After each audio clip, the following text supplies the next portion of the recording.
Hello everyone and welcome to July's edition of Payroll Question Time. I'm delighted to be hosting yet another packed session full of insights, updates and discussion. Now today we're going to be diving into a number of key topics, from the employment bill roadmap and upcoming changes to parental leave, student loans, enforcement and compliance updates, and of course the latest developments from the SD Worx Academy.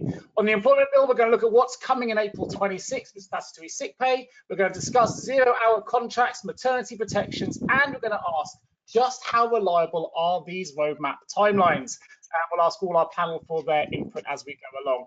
We're also going to explore some student loan reforms, including the move to Plan 5 from 2025 and the implications for those in devolved nations, before turning to compliance issues such as the National Minimum Wage Enforcement and Fair Work Agency overlap. So loads to get into today. Thank you for joining us. Of course, if you have any questions, we've already got our first, which is great. Please do put it in the questions box, and we'll do our best to answer those in real time as we go through. There will be a poll today as well, so that's your chance to give your input, and we'll try and give our thoughts on those responses as they come through with our expert panel. And we are indeed recording the session as well, so you will indeed receive a copy of the recording and the slide deck after the show has finished. You don't need to be scribbling notes. We'll send everything through to you. It will also be republished as well on my show, which is the Payroll podcast. I believe June's edition went out earlier this week. So a little bit later, but a chance to catch up on all the essential issues affecting the world of payroll on the podcast show as well. Finally, you will get a survey at the end of today's episode. That's your opportunity to tell us what you want us to talk about in a future episode of PQT. So please don't waste that opportunity. If there's something we haven't discussed over the previous sessions, you're thinking, why haven't we discussed it yet? Or please can I have some support on a particular issue? That's your chance to let us know, and we'll do our best to accommodate your questions and your thoughts and your responses in the next edition of PQT.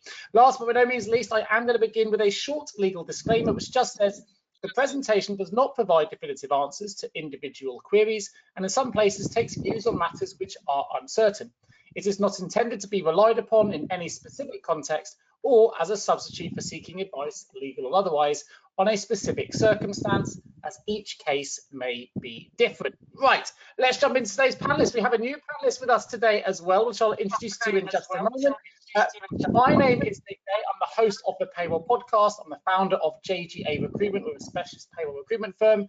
I'm the recipient of the Global Vision 2024 award and a member of the Reward 300, which I think most of my panel here alongside me are as well. That's enough about me, apart from the fact I get the chance to facilitate this wonderful show. I'm going to move from my right to left, starting with our newest member of the team today. Sam, can you introduce yourself, please? Hi, new and old, I think. I'm Samantha Mann. I'm the payroll team manager at Armstrong Watson. I'm standing in for Karen today, so apologies from Karen. She can't attend. I first worked in payroll when I was 16, and well, if I tell you I'm 61 now, you could do the maths. I've been in payroll for a long time, and I've been very fortunate to work in a number of different roles.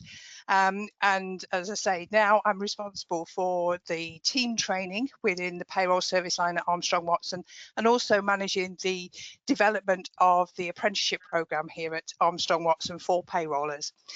So I'm pleased to say that we've just had 3 very successful results for our latest apprentice going through endpoint assessment, and I'm looking forward to the next ones going through there. It's great to be here. Thank you so much. Welcome. Great to have you back, I should be saying. Of course, I'll be giving all the most difficult questions to you first, Sam, as your part of your introduction and initiation. Anyway, moving towards our pensions and payroll expert, Andy Nichols. Hi, everyone. I've worked many years in payroll and 12 odd years, maybe more, at the pensions regulator. Very keen to help everyone in terms of how pension operates in payroll. So looking forward to any questions you might have. Good to see you all. Of course, our resident oracle, Simon Parsons. Yeah, good afternoon, everyone. It's great to be back. Simon Parsons, Director of Compliance Strategies. I'm no longer part of Reward 300, Nick. I'm now part of this new thing that they've got in, which is called, is it Partner 50?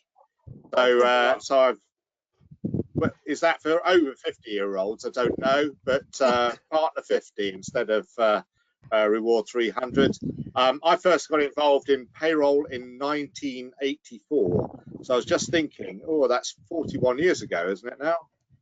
So in 4th of July, I joined Centrefile, and I deal with compliance strategies for SD Worx, write a lot, publish a lot, blog a lot, and am a general nuisance to various organisations, especially the government, in their consultations and groups like that. So it's good to be here. Good to have Sam back as well. Sam was there from some of the early day payroll question times. Indeed. Sam, if you could just mute your mic for a moment, we'll do the introductions, just if that's okay for the audience feedback there on the cutback.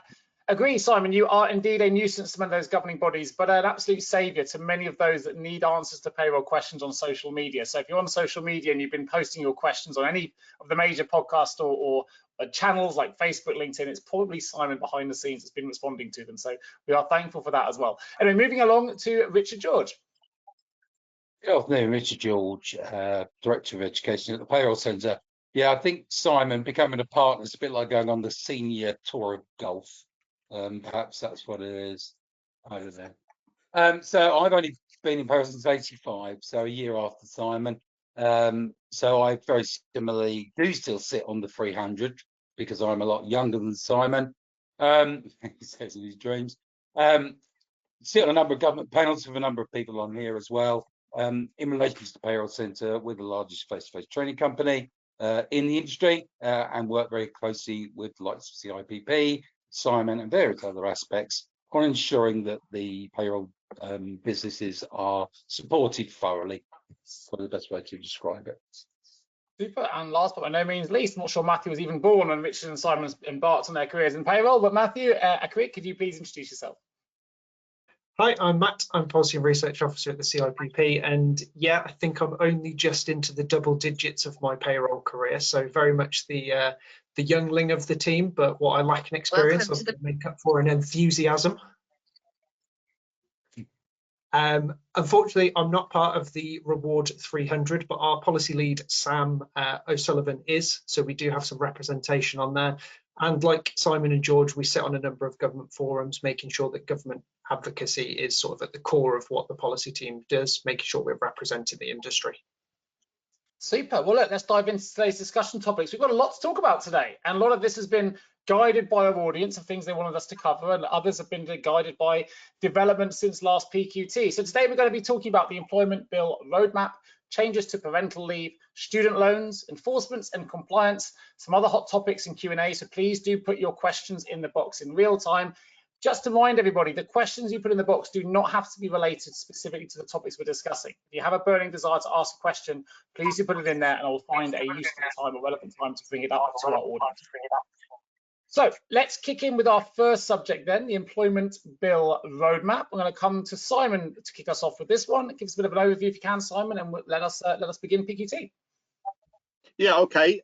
Yes, so a few weeks back, the DWP or whoever it was, I'm trying to think, the employment DBT, wasn't it, brought out its roadmap of delivery of the Employment Rights Bill. So I'll try and go through some aspects of what that means. So for April 2026, collective redundancy protective award, the maximum has been doubled of what that is. Day one paternity leave and unpaid parental leave rights come into play. Whistleblowing protections come into play from April 26. The Fair Work Agency is to be established. That's a new agency that will enforce labour rights and promote fairness in the workplace. The announcements on statutory sick pay, so the moving of the lower earnings limit and the waiting period goes. So that's coming in from April, and a package of trade union measures, including simplifying trade union recognition and process, and electronic and workplace balloting. That's all the fun. And then they've announced some other items. So for October 2026, so just over a year away, ending unscrupulous fire and rehire practices. We remember the P&O case and others. So that'll be ended, that practice being permitted in any form. Regulations to establish the Fair Pay Agreement, adult social care negotiating body in England. The tightening of tipping law, So at the moment, for tips that are paid to employees, it's governed by a code of conduct, which is not actually law, it's just an agreement type process. That'll be changed to be more strengthening on the laws on tipping by mandating consultation with workers to ensure fairer tip allocation. Then there's requiring employers to take all reasonable steps to prevent sexual harassment of their employees. A number of organisations will have been sending out training courses to their employees even now, requiring that sort of training to be put into place. Obligations on employers to not permit the harassment of their employees by third parties.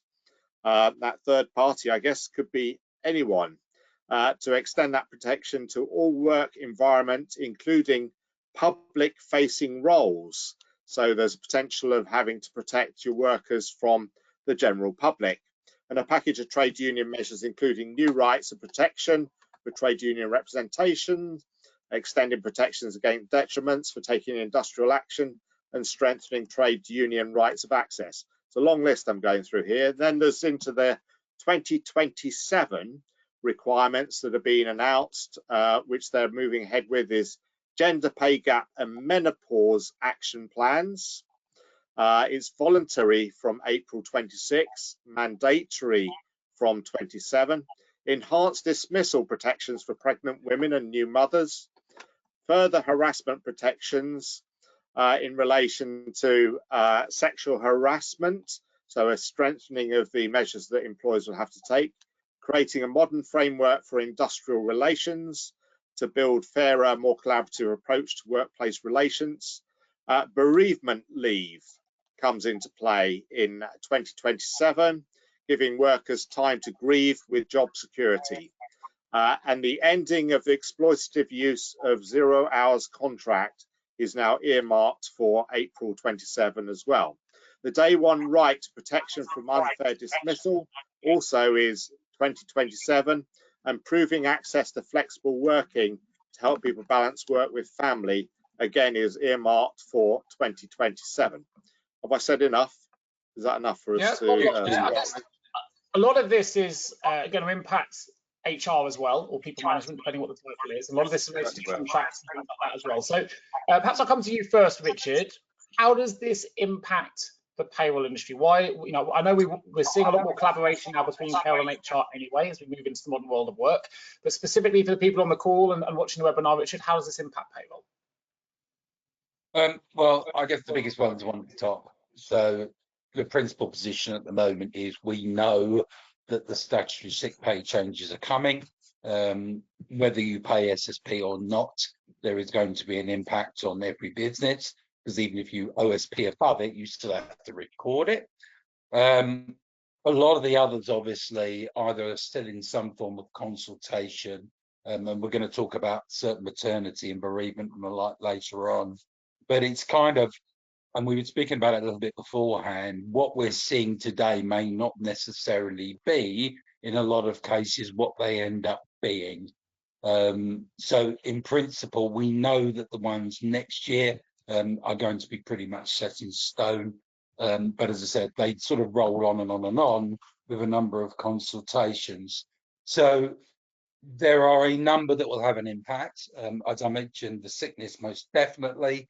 The variations to paternity and the unpaid parental leave will be an amendment, but that will obviously also continue into bereaved parental as well, I'm guessing, while the majority otherwise are far more HR orientated that would require support, I would say is the position. But I think that the true focus of the items at the moment is exactly what the SSP is going to look like. We know the core, but we don't know the detail, unsurprisingly. And I think that's really the drive at the moment for this year, is what's it going to look like. So it is areas like the management of the linking, the transitional process, the calculation of new employees, all of the, I guess, the nuance that sits around the core rules is the application that we need to really get under the skin of it. Well, I've seen Matthew nodding along there. Matthew, anything you'd like to add from your perspective? Yeah, as Richard said, we're really waiting for all that detail, which hopefully we should get a little bit more on legislation day, which is coming on Monday. So that is kind of a day where the government sets aside outside of the normal fiscal statements like budgets, where they can sort of absolutely bombard us with consultations and call for evidence before they recess Parliament and go off on holiday, leaving us to pore over all that information. I suppose, touching on your question with HR and payroll linking together, I think one of the big ones that's going to be coming is that implementation of the 0 hours workers and the right to a contract that reflects what you actually work. And in practice, depending on how this comes into effect, because if you've been keeping an eye on the amendments on the Employment Rights Bill, I think it's sort of every other day someone suggests a different amendment for a different reference period or a different sort of terms as to what you would count and what you wouldn't. But it's really going to have a huge administrative burden in terms of making sure that you're collecting the right data to do the right calculations and to comply with that requirement. With that said, we do need to wait to see how the bill sort of finally shapes it and the consultation shapes it, because it could be that it's an employee-led process, in which case there would be less of an onus on businesses to do it. But the way that it was originally set out would be that the onus will be on the business to reach out to offer that contract when certain thresholds were met. But I think in terms of HR payroll relationships, that's going to be a key one that's going to test a lot of businesses if their processes and structures aren't up to snuff. I think it's a secondary as well if we move outside of payroll and HR, and that's cost. If you look at the SSP, for instance, the SSP costs will go up dramatically. If you're looking at removal of 0 hour contracts, it's setting the right level, because again, it could create. So I think there is certainly a very big budgeting aspect outside of our world, which really as payrollers, we should be driving the knowledge on as well. Anything you'd like to add, Andy or Sam? I know we've covered a lot there.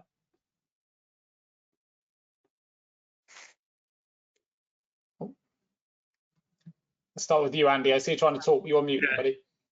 Yeah, no, I'd put it on mute to avoid any background noise, just in case I've got windows open and traffic noise. Yeah, I mean, from the pension aspects, really, we're going to discuss, I think, later, the bereavement and unpaid parental leave, but you really need to know what the scheme rules are, where with legislation, because some parental leave still requires an employer contribution if there's no employee contribution. So it's good to understand where that's going.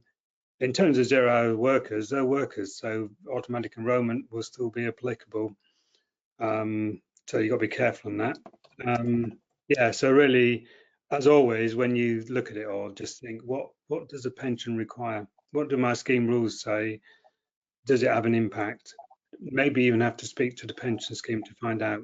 And what is legislation enforcing or implying to that as well? And I guess that secondary cost again with the pension, Andy, because SSP is pensionable. Yeah, so where you would have had a lot of people who weren't receiving contributions for those days, it's going to push that one up as well. Yeah, and also they may trigger now when they wouldn't have done, although obviously the amounts of SSP are small. But yeah, if there's more pay, then from a individual perspective, having more in your pension scheme hopefully will mean you've got a better retirement. But obviously there is an employer cost associated with that, and can that be afforded? And that's why AE thresholds and stuff are all on hold, isn't it?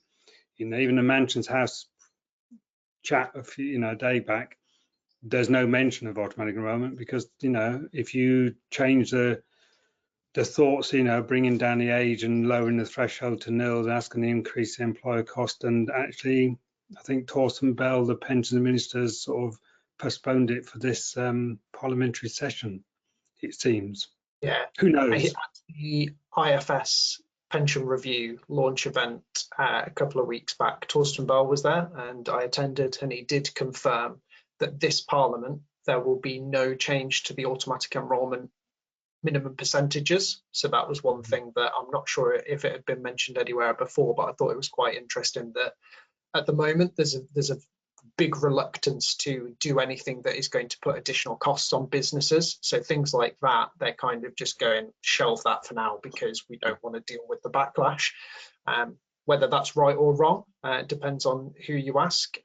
But I think with pensions, it needs to be a much longer term conversation that happens, because pensions aren't a sort of 5-year plan, they're a sort of decades long plan. And hopefully with the adequacy review that's going to happen soon, there'll be a bit more of a conversation about what that roadmap looks like. Yeah, it's important for employers to know. Yeah, exactly. Simon. Yeah, and I think these are the questions I keep on repeating when some of the consultations are starting or imminently starting, but sometimes the departments that deal with this just deal with one area. There's an element of thinking, what are the other impacts?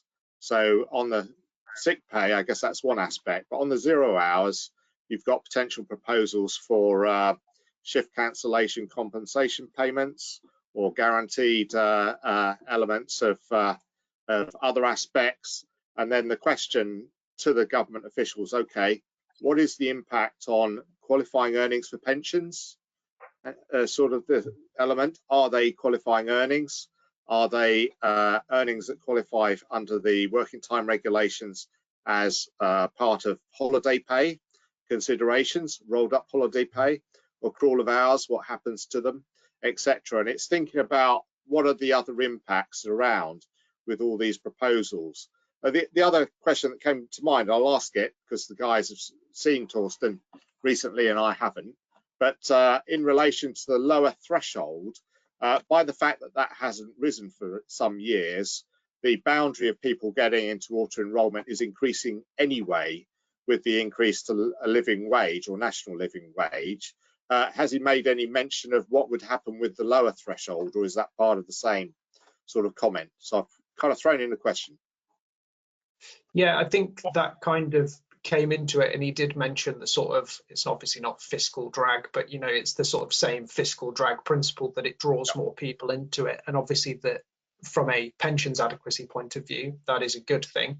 But from a government policy point of view, I don't think there was any mention of doing anything. Obviously, we've had that private members bill that seeks to get rid of that and to lower the age limit for automatic enrolment, and that kind of has been quietly shelved for the same sort of reasons I mentioned earlier. But I don't know if Andy's got any further background to that. they're very silent on it, aren't they? It was muted that the Chancellor would mention the Mansions House speech, but she didn't. So it's a difficult place, isn't it, with the employer national insurance increases. I think the government realise they just can't put any more pressure on employers. So you just have to keep listening, just have to keep seeing what they say at these various events. So we've had one question here, Andy, that relates to you, is from Carrie, that says, what about changing the age to 18 for pensions? Can you talk about that at all? Well, I think it's the same thing. The legislation is there to do it. In simple terms, it's just a case of when. And the when for the lower threshold going to 0 and the when for the age going down to 18, we just don't know. The government just aren't talking about it. So we wait to hear, we wait to see. But because of the increase in employer costs because of it, and because of the recent significant increases in employer costs, I'm not sure anything's going to happen this Parliament. If Torsten Bell is right, nothing does change, and I think nothing. Well, we've got no changes on automatic enrolment for the next 4 years. So I want to come to Sam. Sorry, Simon. I'm just aware that Sam, hold that thought, and we'll come back to you. I'm aware that Sam's been waiting patiently, nodding along, and has a slightly different perspective probably on some of this, because obviously you're managing payrolls on behalf of multiple clients. So I wonder if you want to come in with anything extra perhaps we haven't discussed yet, or just any observations. Well, I mean, I sort of second everything that Richard said about statutory sick pay. That's at the top of our agenda in terms of looking for what's coming in from next year and understanding how that's going to affect our clients, understanding how it's going to affect the operation of our payrolls, you know, and across the the payroll service line, we have 4 different payroll softwares. So there's a lot to consider for that, as well as the education of the team who are actually delivering the calculations. So I second everything that Richard said there. What interests me particularly about, I mean, everything that's covered in the employment bill roadmap, it's hard to believe that, following up on what Andy's just said, that the government don't really care about employers. But you might as well throw some pension increases in there as well, because there's a fair bit in this employment bill that is going to seriously impact employers. But one thing that I am interested in is the single worker status consultation, and wondering whether we are finally going to see some form of statutory criteria that the courts can use to measure whether or not an individual is a worker, or how an employer would then be able to define whether somebody is an employee or a worker, or whether or not they're genuinely self-employed and in business in their own right. So I'm interested in seeing that, and also considering, because HMRC haven't indicated that they're going to in the slightest bit interested about this single status consultation any more than they were previously. But tax, as we see with national insurance, income tax and national insurance are key drivers to people's behaviour, and the government have no shame in using them as drivers to encourage employer behaviour, particularly national insurance contributions. So it occurs to me that this would be an ideal time for HMRC and the Treasury to get involved again in this discussion and think about how they, in addition to providing balance for employment rights, can also provide balance for employers and employees. One of the arguments for why we have these 3 very distinct definitions of employment rights, so you've got your employee, your worker, LIMB worker, and self-employed, is arguably because of tax reasons. Sort of individuals want to pay less tax, employers want to pay less national insurance contributions, so they define different ways of individuals providing their services in a way that kind of minimizes their tax burden. So that is always going to be a key driver. So even if we have a single worker status, and I applaud it if we do, that is very clearly defined, is ultimately it's going to change in the future because of the tax system. I think that was the question in my mind as I was looking into the information about this. It's good to see that it's back on the agenda again, but ultimately, will it actually, in the long term, make any difference? So thank you, Sam. Thank you. I'm glad I came to you first. Simon, I know he wants to make an extra point. I've got a question I want to ask the group as well, but let's just close this piece off, and I'll ask our first question that's come in from Mark in just a moment. Simon. Sure. It was just the point, and it's just a realization of how the government are working here, because but potentially they're introducing what, if it came in immediately, may be unpopular policy, but it's almost like we're passing law which gives them the ability to do it, but they're going to do it at some point in the future. I'm just thinking, when they do introduce the changes, we'll say, well, now's the time for debate, this is really impacting us, etc. Who's voted for this? And the reality is they can now have the power, certainly with pensions, to implement change that was passed 10 years before, because the power is there now already. It's already gone, but we don't experience the impact. We think, is that some form of new politics where we actually pass the law, but we're not going to do it? And then when they come and do it, it's sort of, but you approved it 10 years ago. We've got the power to do it. And that's in effect what the pension minister has in effect in his hands, isn't it? Is the ability to change things which are really fundamental without Parliament not having to do anything. Yeah, it's an interesting observation. I can see Andy nodding. So I'm going to come to the question, because Mark's been very patient with this. He put it in towards the beginning of the conversation. So I'll read it out. Simon, I'll leave it with you just for a minute while your mic is on. We have an employee on UK payroll, and we are deducting UK PAYE and national insurance. We have recently discovered during a change of payroll software that the employee has an address that is Republic of Ireland, just off the Northern Ireland ROI border. Should this employee not be on the UK payroll, but rather an ROI payroll, paying ROI tax and PRSI? They are arguing that they have checked with a UK HMRC that this is incorrect, and we have requested confirmation that they say they have this from HMRC, stating that this setup is okay. But do you know where we stand on this, please? Regards, Mark. You're putting that my way, are you, Nick? I am putting that your way. It's a tricky one, right? It is a tricky one. I guess you probably need HMRC confirmation, but yeah. you're the expert. I guess there's an element a little bit here of where is the person working and what the cross-border relationships are and where the tax residency is. So having workers in Northern Ireland from Southern Ireland or vice versa is not uncommon. It happens, especially along the borderline, because there is no physical border, is there? It's just a theoretical border. It's a line on a map. There's nothing, there might be a sign on the side of the road saying you're entering one or the other, but for many years there's been nothing there to actually stop anyone. I think there are agreements. It's one I'd have to look up a little bit, Nick. I think there are elements of dependence on where the work is and location and the cross-border instances. And I'm tempted to say I'm in agreement a little bit with their HMRC response, but it's understanding the circumstance of where the individual does the work and lives is just the initial thought that comes to mind. Now, Richard, I'm thinking Richard visits Belfast quite a bit, and I don't know if that's a question or something you come across with your client visits there. I'll come over to Richard in just a second, but it sounds like from the question, when I'm reading it here, that the employee is clearly working in the UK, would be my assumption. Yes, they're trying to confirmed out. Anyway, sorry, Richard, come back to you. Yeah, pay once, pay where you work is the line, and it is a percentage of time working within an environment. So unless there is a certificate of coverage due to being an assignment from the other country, the start point is pay once, pay where you work. But there are many nuances in relation, especially between obviously the Freedom of Movement Act, etc. But principally, that's the start point.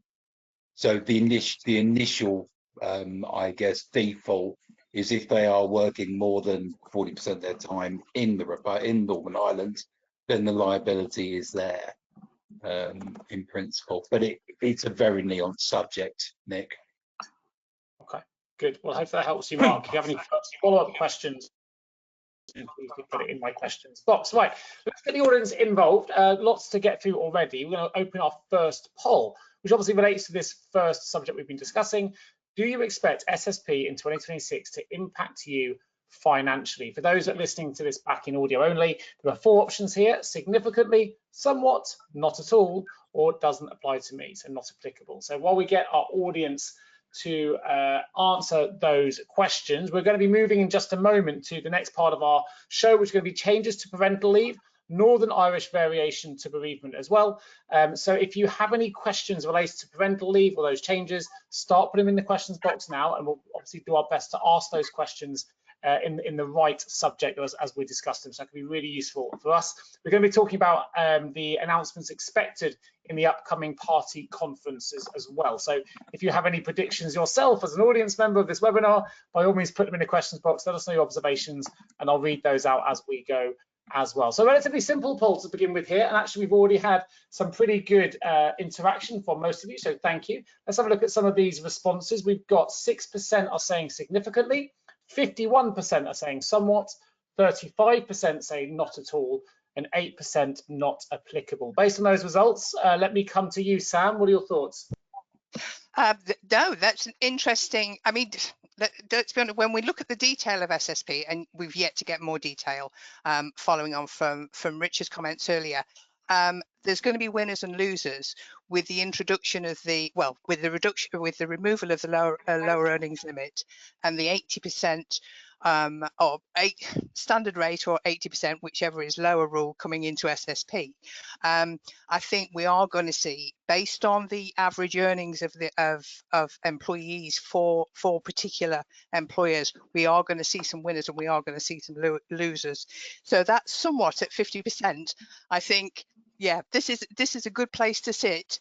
at this stage of development of SSP, because once we have more information, once we have more detail about how this is all going to follow through, how those linking periods, the moment linking periods link periods of incapacity to work.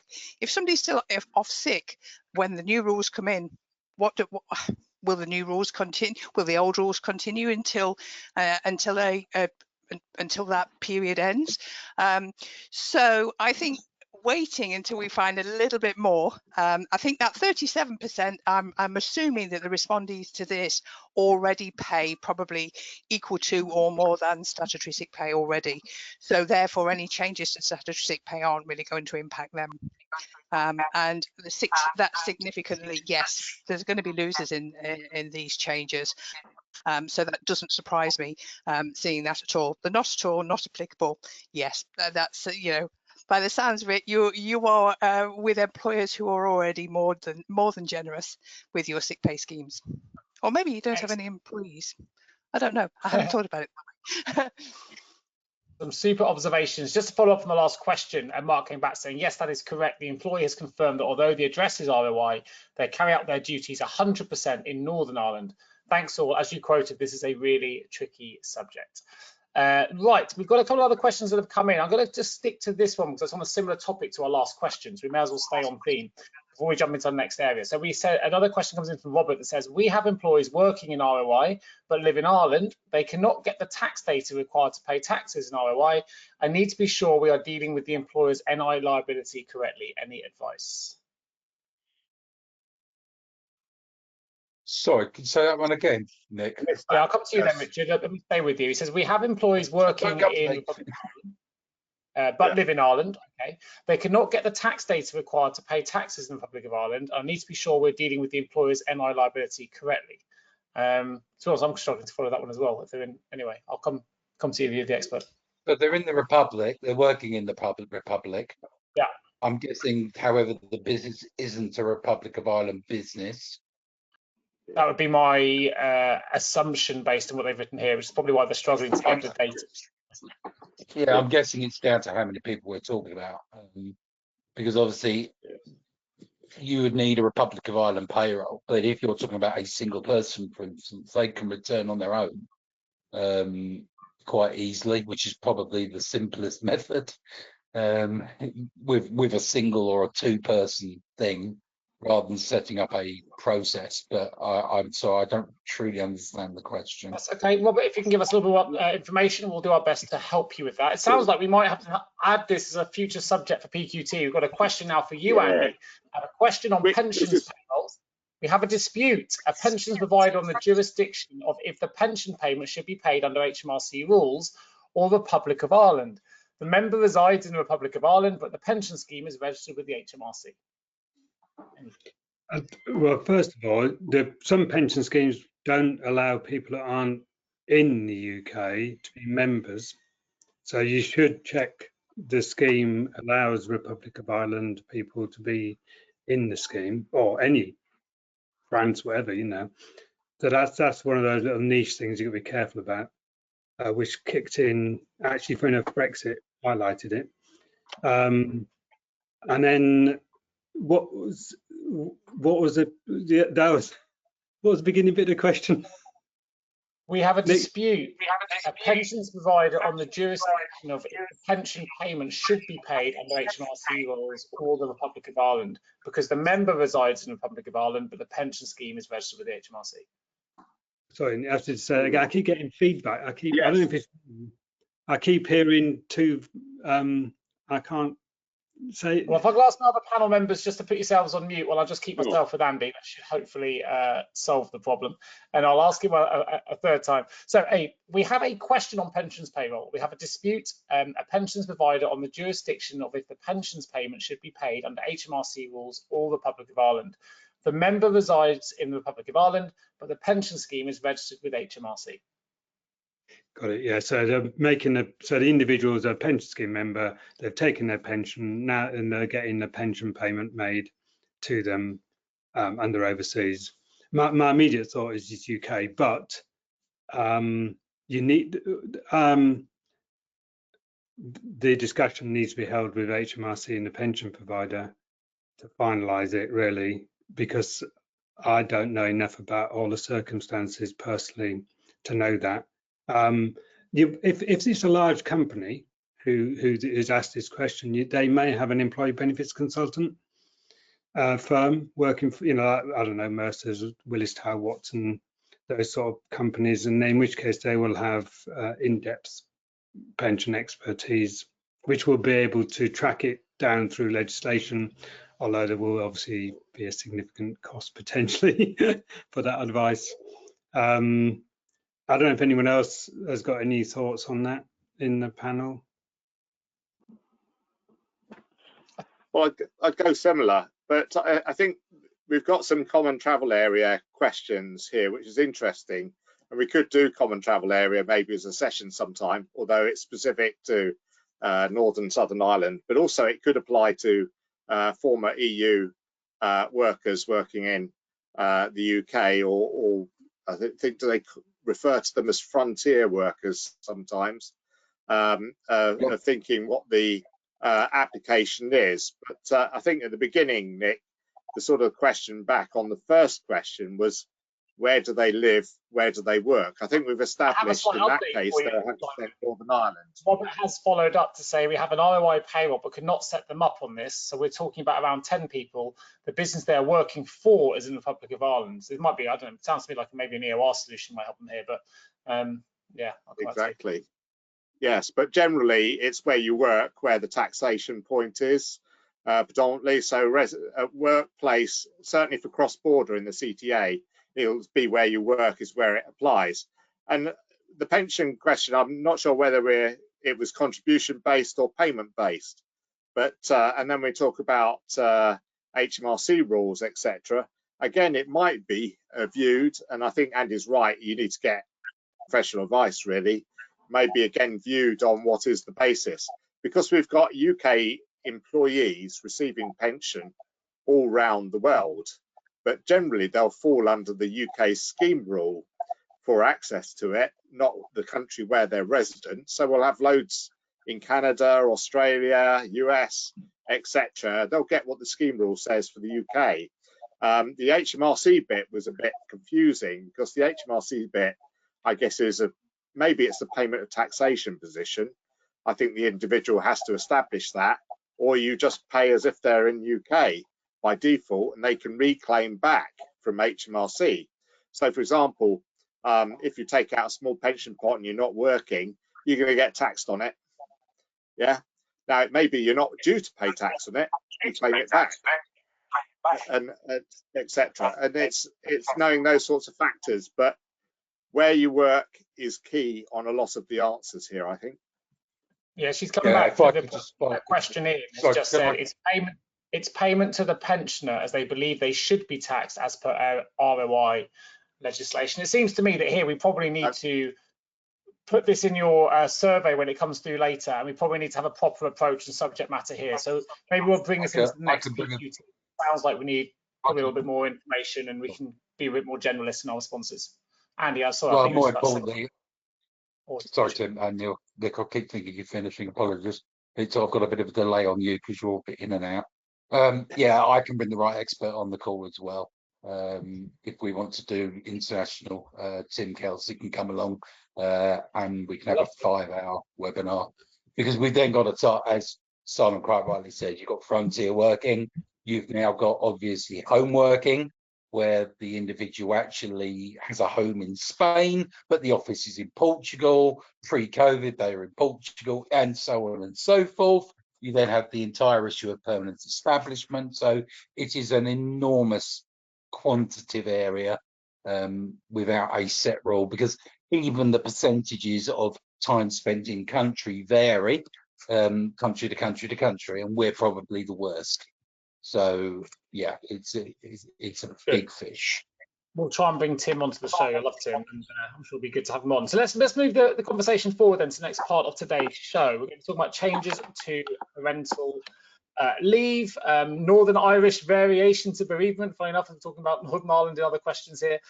Call for evidence, family leave, Parliament going into recess on 22nd July, and of course announcements that we expect in the upcoming party conferences. So if anyone has any questions related to these subjects, please do put them in the questions box.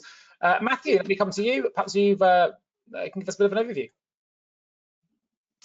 Yeah, so I suppose Simon kind of covered this earlier. This is going to be forming part of the Employment Rights Bill, but also things like the Northern Irish variation. We've just had an announcement through the Software Developers Support Team with regards to the changes that are going to come in to the FPS and EPS.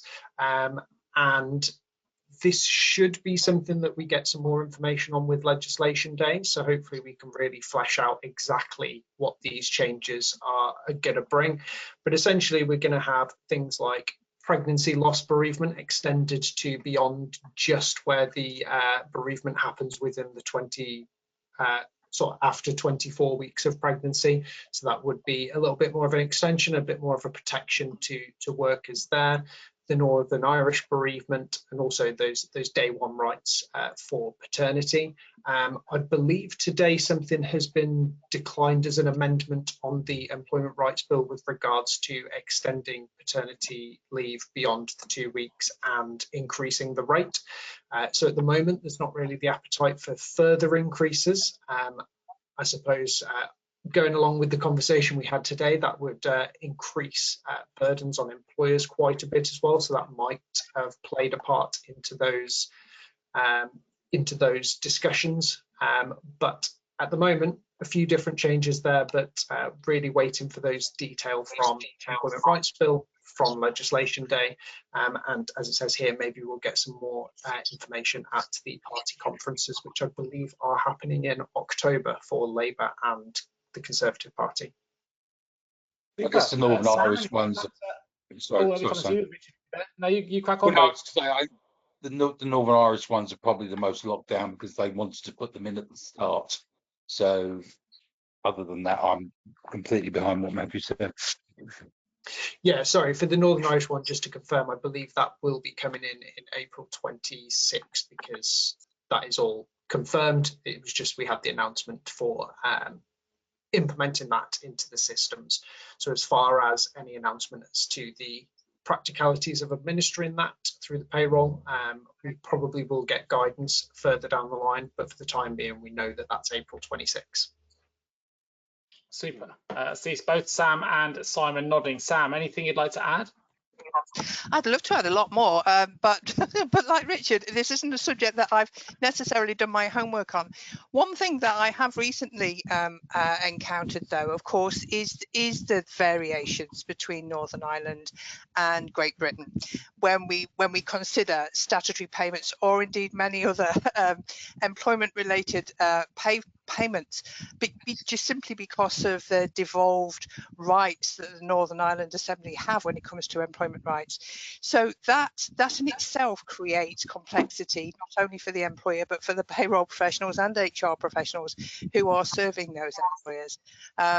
What would be nice to see, and I know it's out with our control, or indeed anybody's control, because of the way Northern Ireland Assembly have the devolved rights, but it would be good to see more alignment. If we're going to have changes with statutory rights, can we have them together? I think would be my call. I think going forward, we should have a little bit more alignment here. We had for the past couple of years. It's only just last year that basically the Northern Irish Parliament decided that they wanted to do parliamentary duties again. They kind of had a bit of a boycott, which meant that a lot of these things were kind of put on the back burner. And realistically, they do try and align things like parental leave, even though they have the devolved status with employment law, they do try and align with at least the statutory entitlements. So I hope going forward we should be a little bit more aligned here. I know Excellent. that they were trying I'm to so put pleased I joined. I'm so pleased I joined the panel today. Yeah, that is excellent news indeed. It is the parentals, because obviously sickness is UK, so the SSP will not have a variation, but it's always GB legislation. I mean, if you look at bereavement is a prime example. So parental bereavement is 2 years. It came in Northern Ireland after, but as Matt said, basically the only people at Stormont were the cleaners. So it kind of made it very, very difficult for that to occur. But there are a number of really key ones coming that, you know, it's quite embarrassing to go to Northern Ireland and say, well, we just don't know when you'll get. So I think it's going to have to be something that's more focused on, most definitely. I know that they were Anything you'd like to trying add, to Simon? put through Sorry, Matthew. neonatal. It's okay. They stated their intention that they wanted to put neonatal care leave and pay in Northern Ireland as well. The question with that is, are they going to have the exact same process, which, let's be honest, is a little bit more complex than some of the other statutory leave entitlements, or are they going to come up with their own brand new system for that? I don't know which is more preferable, if I'm honest. And the sad thing at the moment is there is no statement about neonatal in Northern Ireland. So no, just that they but were consulting. That's the realities of devolved governments, isn't it? So on the one hand, we could think we'd hope they all do the same thing. The reason they're devolved governments is because they can choose to not do the same thing. Although, as we're saying, the devolved element here is it's Great Britain versus Northern Ireland, isn't it? Rather than Wales and Scotland, that's another subject. But the oddity about this is because I guess the HMRC announcement to software developers brings in new fields for Northern Ireland for bereavement pay, and it extends it to miscarriage. And where it aligns with Great Britain, the same FPS fields are used for reporting. The new FPS fields are for reporting the Northern Ireland variant. So where they align, you report it the same, and where it's extended to miscarriage, for example, you report it in a different field because, of course, the UK government don't want to pay that. They'll send the bill for that to Ireland. The challenge is, of course, and it was almost days later, the government announced that they were bringing in statutory payments for early birth loss, miscarriage. So is it almost an element of, did they wake up and think, oh, Northern Ireland, we're a bit behind. They've now leapfrogged us with a right. We'll catch up. So is it now that Great Britain is catching up with Northern Ireland on that aspect? But the other aspect is almost within days also, they just announced well, I'll tell you what, we'll just throw the whole lot up in the air and see where it falls. So you've now got this consultation where they're saying, actually, because when you compare parental rights in the UK, for example, with Sweden, Norway, Denmark, some of the other European nations that are quite close or friendly neighbours in the past, we're a bit behind. So there may be an element of thinking, do we actually want to extend parental rights even more and be more supportive of family and life? Because you've got this oddity of we're all required to work almost today, and we've got all this childcare. But if your child's had diarrhea or sick, they won't allow them to go for 48 hours. So what do you do? So it's an element of, on the one hand, we're making former social life more that everyone can work, to points of the child is ill, they can't work, and the support is poor when that happens. Do you see where I'm coming from? And it's an element of, are we going to just reinvent the whole thing and scrap it and start again? And that's, I guess, the thought process of what they're doing with the review of parental leave. Yeah, I mean, I absolutely agree with that. But the one thing I noticed was a comment in relation to that call for evidence and that kind of taking a look at the family leave. And I mean, it would be great to see greater alignment, sort of total 100% alignment wherever possible. Day one rights, for example. I don't know why 26 weeks was selected as the earnings period into the qualifying week or into the relevant week in the first place. I don't know why 26 weeks was selected, but is it time that we revisited that 26 weeks and think in this modern workplace, is that still an accurate figure to have? But one thing I did spot in my my homework for today was the fact that the government don't seem keen in this early call for evidence to add any costs either to the employer or, more importantly, to the exchequer. So that says to me they're not looking at revisiting the rates.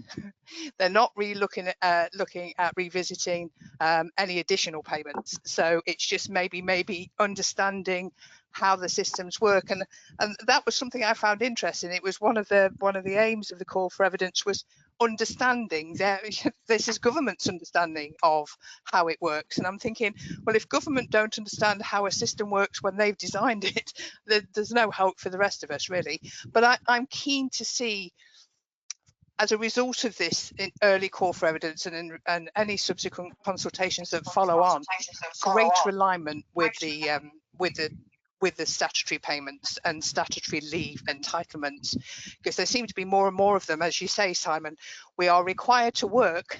As a result of being required to work, there has to be provision to cover those times when we need to be away from work. So, without us losing out too significantly. If we just pick up on neonatal, and sorry, I will stop talking in a minute, Nick, I promise. But if we pick up on neonatal, which came in this year for Great Britain, then within a couple of days of me delivering training to the team on the rules of neonatal, I heard we had 3 different clients who had employees with children in neonatal care. All of these 3 employees had accrued at least a week of neonatal leave at the last point I spoke to them. So I spoke to each of the team members who were dealing with them and asked the question, well, do you think they'll be taking this neonatal leave? No, they're not taking it. They can't afford to take the leave. It doesn't pay enough. That was the message I was getting. So the employee would still rely on holiday pay or the generosity of their employer. Now, granted, they have up to 68 weeks to take that leave, so they might change their mind in the future. But then at that earliest stage, they were already making the decision, it's not paying enough, we can't take the time. So, it's nice that these rights are brought in. And these rights, particularly with neonatal, were brought in as a result of significant campaigning. But if the rate isn't going to be payable at a rate that is livable on, that sentence made no sense whatsoever, but I hope you got the gist of it. If it's not enough for somebody to say, okay, I can take a week out and have the statutory pay, then it's not worth the paper it's written on, really. So whilst the government aren't keen on looking at increasing its cost, I hope they will revisit the rates that they pay. I think it goes back to Matthew's statement, doesn't it? They're scared to death of charging employers any more money at the moment. Cost is just not. I'm conscious of time, so let's move on to the next section of the show. There's a lot of our audience keen to hear more about the student loans area, Plan 5 being the default option from 2025, and there's some questions around those who live in devolved nations, Wales and Scotland, default to go on to English Plan 5. For those not familiar, I'm going to come to Simon to give me a bit of an overview here to bring everybody up to speed. Yeah, so new legislation is out on Plan 5 student loans. They've been around now for a good number of years, but none have been in repayment because none of the students who received it would have graduated, but they'll have been graduating now. In fact, I was passing the Manchester Opera House or whatever it is there near Deansgate, and you've got all of the Manchester Met graduates all in their gowns and etc. Hoods and hats parading around. Those will all have Plan 5 student loans, or a lot of them will. They're not due for repayment yet. So they're graduating now, the course is finished now. They'll trigger a start point in April 6th, 2026. And Plan 5 will be the default plan. The oddity about this legislation, I think, as we're kind of implying, is it applies across Great Britain or the United Kingdom. So the new starter form is out. I believe there are some draft versions around under consultation for completion of it. But I imagine that lots of your starters don't know what plan they're on. even if they've got a plan 5, they don't know. So they'll tick they've got a student loan, and they're thinking, what on earth are these questions about? I don't understand them. So they'll answer nothing. So once they've done that, the legislation requires that plan 5 takes priority. So even if they're Welsh, never left Wales, went to Welsh university, but I don't know what plan I'm on, it's probably plan 2, they'll be put on plan 5 initially with HMRC issuing the instruction. So that's just an element of thinking. The threshold for plan 5 is already set, it's £25,000. That's set in legislation, it's not changing in April 26. The other planned thresholds should be revealed, I would hope, over the next month, if not 2 months. And the implication from the student loan civil servants, as far as I'm aware, is they said we'd go away from this trickle announcement we've had over the past 3 years. So it will go back to the old format of all of them, including those required approval from the Welsh Parliament, to be announced in at the end of the summer. So if that is, we should know some of those thresholds could change, but for plan 5, it's £25,000, 6% contribution rate, comes in April the 6th, 2026, for those graduating now. Excellent. Anyone like to add to that, Matthew? I saw you nodding along and follow on. And got Richard put a hand up on that. You're doing some cool thing. I'm just saying, I think there's a couple of things here. I mean, this year could be the first where we see change to the postgraduate, which obviously has never had a statute instrument behind it. But the big thing I think at the moment is going to be the new starter checklist changes.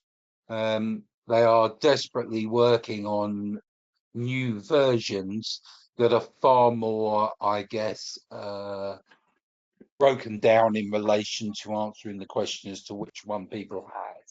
So they're looking at making it a lot more granular. So if you studied in Wales, it's so they are looking to make it a bit more geographic. So it will be, I think, looking at the drafts, it's going to be a lot more easy, hopefully, to make that check off as to which one it is. But as Simon quite rightly said, historically, you defaulted to plan 1. You're now going to default to plan 5, and you may never have set foot in England, because remember, it's an England-only scheme. So. Right.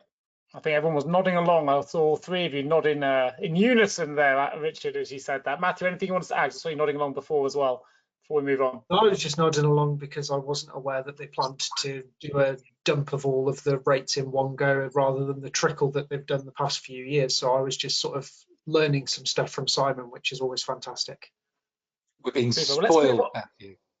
Well, I know. Let's move on then to enforcement and compliance updates. There's a few things here to cover: national minimum wage, dispute charges, interest accounts, and may cross over with the Fair Work Agency in the future. Who would like to take the lead here? Who shall I point out? I've come to Simon for the last couple. I'll come to Richard. So Matthew, let me come back to you, if I may. Yeah, go for it. I suppose one of the things that's sort of close to my heart, if you don't mind jumping into the disputed charges. So they've now decided to settle back on the disputed charges team, or rather than the charge resolution team. I think that's right. And essentially, there's a lot of work going on there at the moment. And this is something that sort of I looked at over the past year with regards to sort of RTI discrepancies that have been happening on allocation into the sort of RTI accounts on HMRC's side.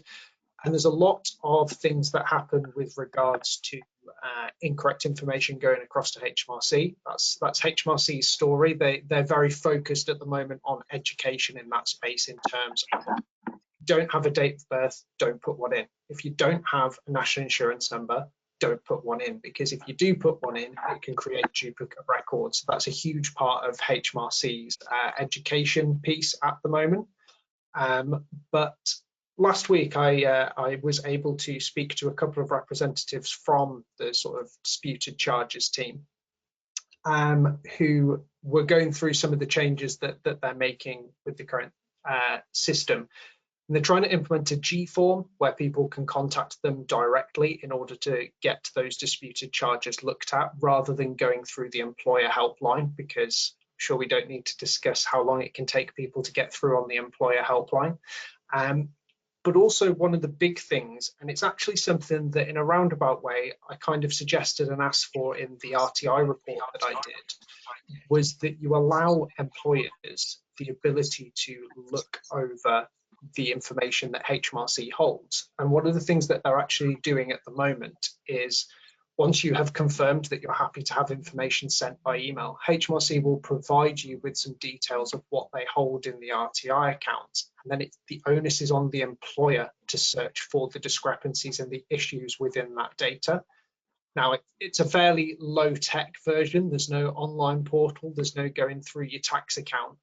But at the same time, I think it's a good step forward that allows employers the sort of overview of that data to be able to find the discrepancies.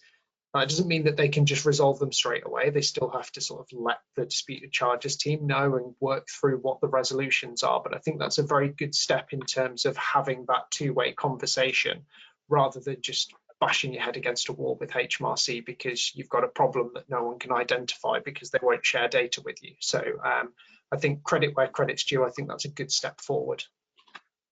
Super helpful. Sam, I can see you have something you want to add to this. I can tell, so let me come to you. Sorry, unmuted myself. Yes, interesting. And hey, every day is a learning day in payroll, isn't it? So this is good news. This is great news to hear, Matthew. And but it just, as you were speaking then, I was getting a bit of a flashback to the good old days pre-RTI, when you could actually speak to a local tax office if things weren't balancing, and at the end of the year they would share what they had, and you would look at it, and you would trickle down and figure out what had gone wrong maybe 3 tax years earlier. So it is a positive step forward, but at the same time it's a nod to how things could work well in the olden days.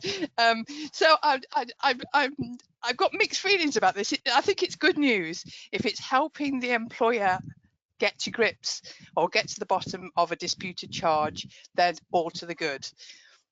Why? Another part of my brain is going, why is it taking so long to get to this point? I'm sure Simon's got an informed view on why that might be the case, but slightly infuriating, but that's good news. Thank you, Matt. You've made my day there. You've made my day. I'm saying that Karen might be screaming because she might be thinking, hang on a minute, we're not going to be doing this. But from an employer perspective, I think that's good news. Good news indeed. Fantastic. Anything you'd like to add, Andy or Simon? No, you'll know me, Nick. I'm always happy to add loads. I'm very aware. Yes, it's interesting. Yeah. So disputes. Yeah. Some years ago, we had the name changed to charge resolution because employers were reluctant to dispute HMRC, and they saw that as a black mark against them as an employer, and they didn't want inspections taking place as a result of disputing with them. So the name was changed to the charge resolution cases. The team never changed their name. I think they're always called the dispute team that handled them, but magically the change of name has disappeared. So it's now dispute resolution or dispute charges again. As I say, the new form, I believe, is due within a couple of weeks. Hopefully, we'll see what happens. But when you phone up now, they won't raise a charge dispute or dispute case. They'll initially provide you with the data if you convince them to, and then you can. They're saying that 80% of cases, I believe, from my recollection of discussions with them, are resolved by employers themselves once they know what the data is. But as Sam has indicated, up until 2012, you as an employer, if you're submitting your information via EDI or magnetic tape, would have had a P35 MT sent to you, which would have given you a copy, or a CS, which would have given you a copy of all of your end of year data that have been submitted.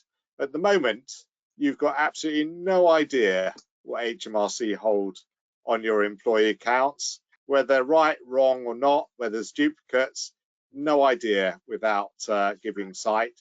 And it's been a secret society to the extent that there's been a lot of reluctance to actually let you see. In the early days, I'm going to say, you'd raise a charge resolution case, they'd go away, and then magically it seemed to fix itself. And of course, they haven't found a problem. And the suspicion is, oh, they've spotted all the duplicates themselves and got rid of them. And now the account balances. Oh, whoopee, that's magic, isn't it? But deny that anything's actually happened. These days, I think we've got such a queue that there are years of waiting for those that have got a problem, which is concern. But having met some of the officials in HMRC that now deal with this, some of them are relatively new, they have a desire to make it better, which is great news.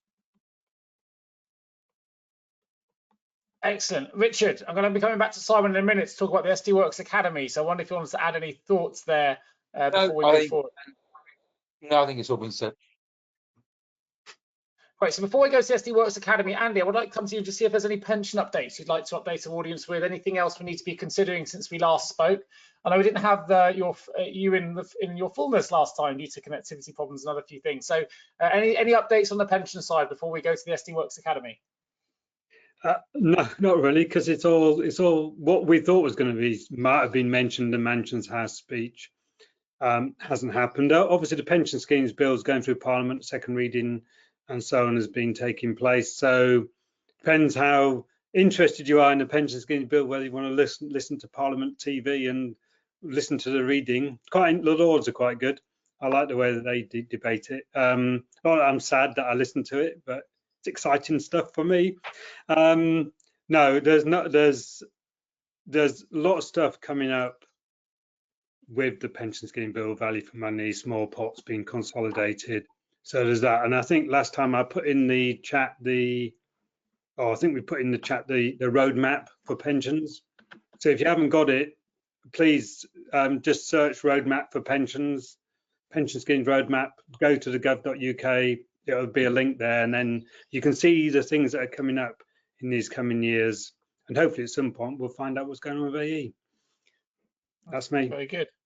Very good. Well, listen, let's jump then to the... Actually, no, I've got a comment. Let me go jump to that first. It says, Carrie said, great steps. I had to request RTI data information and it took 9 weeks to get the information. So just an observation there. And look at that. The panel all nodding again in unison is what we like to see. Let's move over to the SD Worx Academy then. For those that are interested in signing up to some excellent courses, there's a number that may grab your attention. And we're going to highlight all of these today because there is, in case you're not aware, no PQT in August. So you've got plenty of opportunity now to give us your feedback, to let us know what you want us to be talking about when we come back in September.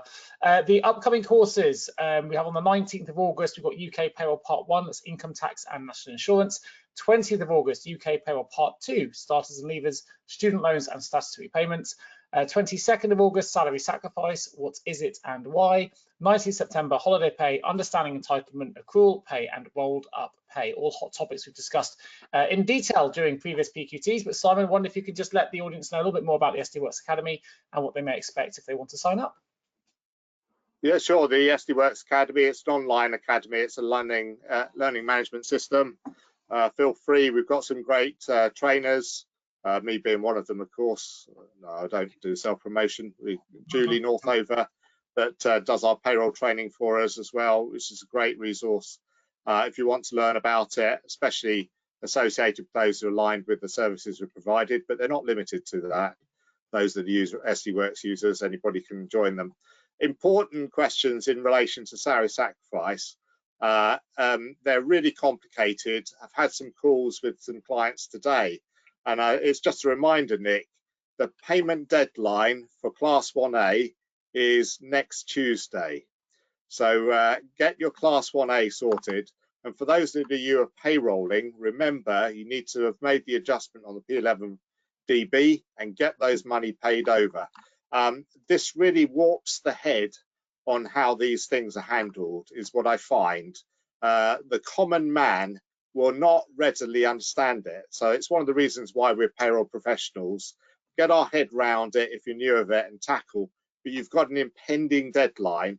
And I'm aware of some employers who have received letters for HMRC asking why they've returned on their FPS forms millions of pounds of BIC with the BIC marker, yet there is no Class 1A payment because people are thinking the payroll will do it all. It can't, and it won't until 27 because there is no means provided by HMRC. Remember your Class 1A. Sorry, I've thrown in a bit of a compliance reminder there, Nick. No, always helpful, I'm sure. And while I've got everybody here, we haven't launched it yet, but keep your eyes peeled on LinkedIn for a sign up to a webinar I'm going to be facilitating, which is going to be on the 30th of July, which is the Global Payroll Blind Spots. Are you losing millions without knowing it? So very much for a global payroll audience. We've got some really interesting speakers which we're lining up. So keep your eyes peeled. It's going to be on the 30th of July at 4 o'clock. It'd be great to see you all again at that time. The next PQT, keep your eyes peeled on that as well. You can go to sdworx.co.uk/PQT to sign up for the next one. It's going to be on the 18th of September. So plenty of time to sign up, plenty of time to give us your feedback, plenty of time to let us know what you want us to be talking about in that show. So please do give us all of those surveys with anything you want us to cover. Now we've got a couple of minutes spare. I've just put a little link into the chat for anyone that's interested. We did launch a new website called payrolhrsalary.com. You can get some free codes to work out what your worth is in payroll. So if over the August months you want to find out what you're worth, go and take a look at that. There's also time for some hot topics. So maybe I'll come to you first, Matthew, because the CIPP is always a lively site for payroll professionals. Anything you want us to bring up to the audience, for the audience's attention that maybe we can highlight today? Oh, you're on mute, buddy. That's a good thing. You're still putting me on the spot. I've still not thought of anything to actually say here. But I suppose for us, we're hopefully busy next week with legislation day. So keep an eye out on our news page and our social media platforms for any breaking news from legislation day. I suppose the next big events for us coming up are National Payroll Week at the start of September and our conference at the start of October. So if you fancy coming along to our conference, I believe there's still tickets available. So head over to our website and have a look at how you can get involved in that. Super. And Richard, Payroll Centre, equally active, always offering great resources to the payroll community. Anything you wanted to raise or bring up for our audience today? Absolutely. I think it is what was said probably right at the very start. We are at a bit of a precipice around a number of very key changes to what we're going to do. Dear government, please give us some guidance as soon as you can, because otherwise Simon Parsons is going to come and knock on your door. That's what you wish for. Yeah, at the moment, yeah.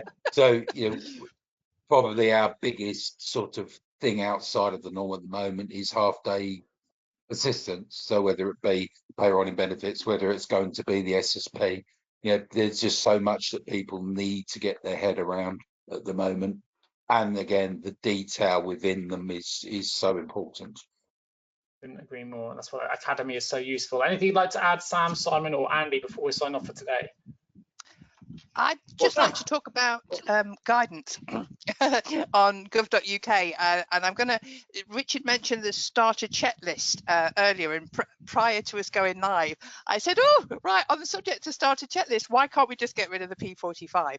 And the reason I say that, I mean, after 45 years in payroll, I would be lost without the P45, I assure you. However, it occurs to me that the guidance that once existed when I first started as a happy little chappie at 16, I could pick up clear guidance on the subject of P45 checks, and I could follow it, and I could apply it, and I could apply it consistently.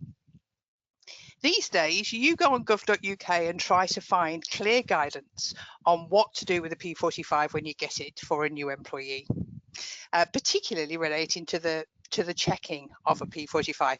Now, for people who are new to the profession, they may not even think about checking a P45 because they're using software, they'll input the information to the software will do its thing, and it's not until later when they maybe get asked a question on an ACT assessment, thank you Richard, on the P45 check-in, that they'll look at guidance and they'll think, hang on a minute, what's this all about?